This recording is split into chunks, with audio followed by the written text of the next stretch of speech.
Alain Traoré, dit Alino Faso, au cachot des blindés, en danger de mort. Le cyberactiviste burkinabé Alain Traoré, dit Alino Faso, dont l'enlèvement déguisé en arrestation a défrayé la chronique, a connu son épilogue le 20 janvier 2025. Mais que lui reproche-t-on? En réalité, Alino Faso a été arrêté, premièrement parce qu'il est burkinabé, et deuxièmement parce qu'il aime son pays ainsi que ses autorités, notamment un frère du capitaine Traoré, chef de l'État burkinabé. En ce moment, nous sommes en guerre. Il faut aider nos autorités à gagner cette guerre-là par des messages conscients, par des messages qui galvanisent nos troupes, nos FDS et nos VDP. Parce que c'est dans la paix qu'on peut avoir des entreprises, c'est dans la paix qu'on peut aujourd'hui penser à l'école de ses enfants, c'est dans la paix qu'on peut penser à se marier et à construire une société. Tant que nous n'aurons pas de paix, tant que quelqu'un qui est à Kaya, qui est à Dori, qui est à Gorom ne dort pas, et que vous êtes à Ouaga, vous pensez que vous avez la paix, c'est que vous n'avez absolument rien compris. Courage au président Ibrahim Traoré et à tous les membres du gouvernement, au FDS, au VDP, et que Dieu bénisse le Burkina. Il est actuellement enfermé dans la cellule 107 des blindés à la Maka, un véritable mouroir. Ce lieu, tristement célèbre, réservé aux détenus jugés sensibles ou gênants, illustre la cruauté d'un régime déterminé à traquer les Burkinabés, considérés comme proches du capitaine Ibrahim Traoré. Une note spéciale adressée au régisseur exige son maintien en isolement, une mesure qui s'apparente à une condamnation déguisée. Les conditions de détention dans cette cellule sont inhumaines. Chaleur insupportable, nourriture insuffisante et absence totale de soins médicaux. Tout semble savamment orchestré pour briser Alino Faso, dont le seul crime est d'être burkinabé et d'avoir refusé de renier son pays, sa nationalité et ses dirigeants. Sa détention dans de telles conditions met en péril sa santé et sa vie.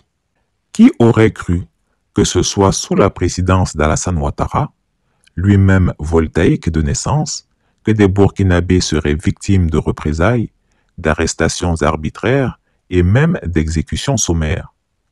Ce genre d'agissement ne peut venir que d'un régime aux abois en fin de parcours.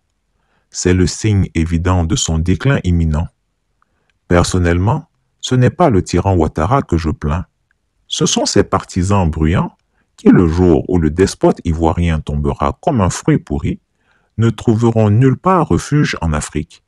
Ils paieront le prix fort pour les méfaits et la cruauté de leurs leaders.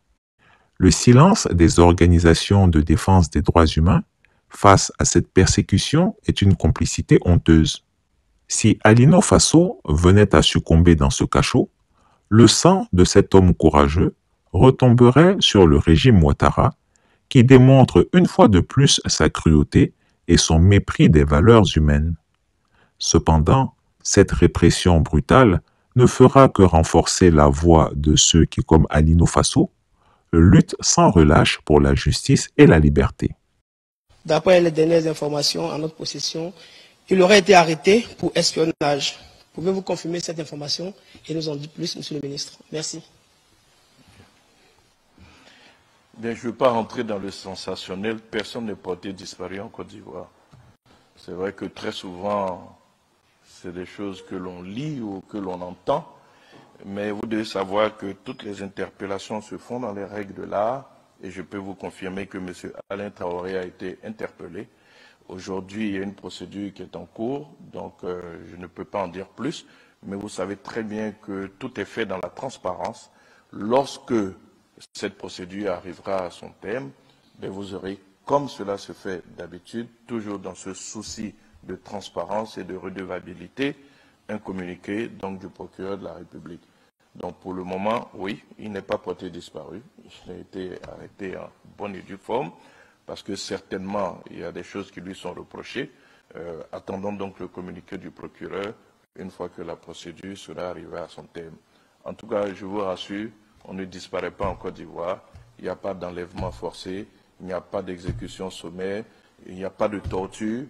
Tout cela peut subsister dans le fantasme donc de certaines personnes qui ne savent pas que les choses ont changé, que nous sommes respectueux des droits de l'homme, que nous sommes respectueux donc des procédures. Peut-être que cela peut être vrai, mais ce n'est plus le même pays, ce n'est plus la même époque. Chris Yapi ne ment pas. Retrouvez Chris Yapi sur ses 2 chaînes YouTube, sa chaîne Rumble, ses comptes TikTok, X, Instagram, VK et Threads.